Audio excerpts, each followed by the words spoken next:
a situation where people will disagree over title to land, and instead of the parties venting their case through the judiciary, through the courts that have jurisdiction, which is the High Court, if it is a property that is covered by a statutory right of occupancy. What do I mean by statutory right of occupancy? If it is a property that is granted by the governor, if it is covered by the Land Use Act, and if it is a property that is subject to tradition of the people, inheritance, it wasn't granted subject to the provisions of the Land Use Act, then you talk about the customary court. And also, in so many local communities, there is what we call omonna, subject to if the parties in dispute are interested in submitting to the jurisdiction of the omonna to look into the matter and decide. The omonna in question is with respect to people who are from the part of the country where I'm coming from, Igbo land, from the southeast. So these are recognizable institutions that could look into disputes as regards land. In the north, the traditional rulers, the emirs, they also hold sway. A lot of influence is bestowed on them in the sense that them and their cabinet, they also look into such disagreements. I've been a beneficiary where someone encroached into a land I bought between Abuja, Kefi Road. And by the end of the day, to the glory of God, I was able to recover my land back through the traditional institution, the traditional ruler and his cabinet.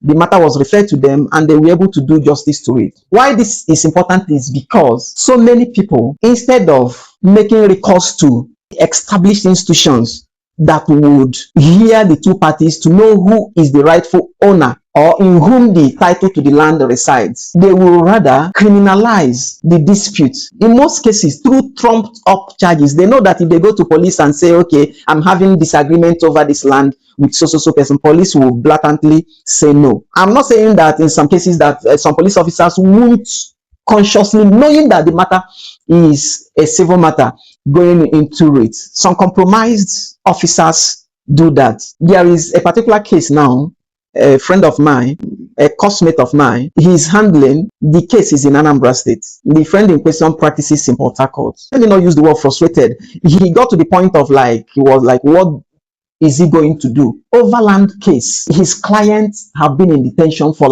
2 weeks and more. 2 weeks. Overland dispute, overland case. They have been in detention. I'm not saying that in the course of trying to protect your interest in land, people don't cross the red line. People don't commit crime. There have been crimes committed in the course of ventilating your right or in order to protect your right over your property. But in most cases, you discover that the police is being weaponized. You see the person who is stronger financially making use of corrupt officers, detaining people, giving them charges that are not supposed to come up in a civil matter, holding people 1 week, 2 weeks because they said no to another person, taking over a land they believed belonged to them. That's why the Honourable Attorney General of Anambra State has taken the bull by the horn and has called on anybody. You are within Anambra State and you think that you are being persecuted, your property is about being taken from you through the instrumentality of criminal complaints, through the instrumentality of the police. The Honourable Attorney General, kudos to you. I love what you've done. He is inviting the members of the public, if the reason why you are being detained, if the reason why you are being charged to court for any criminal offense is because you said no, or you have difference, or you claim title over a land another person is interested in,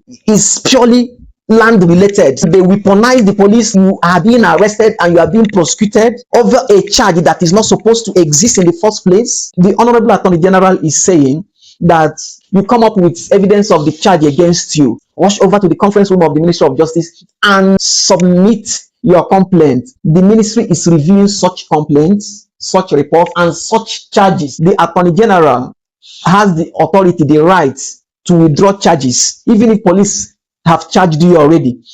Once you have a good case, the Attorney General will withdraw it immediately and terminate the charge. So this information, share it, let everybody you know in Anambra know that there is such a window for those people who are being persecuted and falsely prosecuted over land matter. Let them rush over to the conference room of the Ministry of Justice and submit their complaints. The Honourable Attorney General has promised prompt review and action over such matters. I use this opportunity to call on the AGs of other states, including the AG of the Federation, to take interest in what security agencies, especially police, are charging to court. If the subject matter is substantially different or dispute over title to land, let them go to high court, let them go to the necessary court, the court that has jurisdiction, and go and establish their cases there, instead of incarcerating people, intimidating people, in order to see if they can be weakened. There is a very sorry case in Delta State as I speak to you. The party that feels that it has upper hand, it has money, and it has influence, any member of the family on the adverse and the opposite side, he sees, he grabs, he detains, he sees, he grabs, he detains. And unfortunately, they're making use of police. Unfortunately, one was arrested like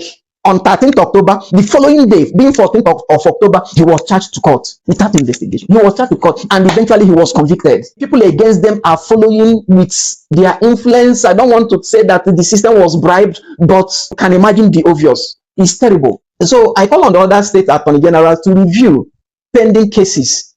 And even like in the case I cited, I will give the details if I have the opportunity of speaking with the AG of Delta State, so that it shall be reviewed. As I talk to you, the law enforcement officer that was used in arresting somebody today, the following day he was charged to court without investigation, and the person he charged to court was just summarily convicted. The law enforcement officer in question is facing disciplinary procedure in his department now for obvious breach of fundamental human rights, for obvious breach of fair hearing.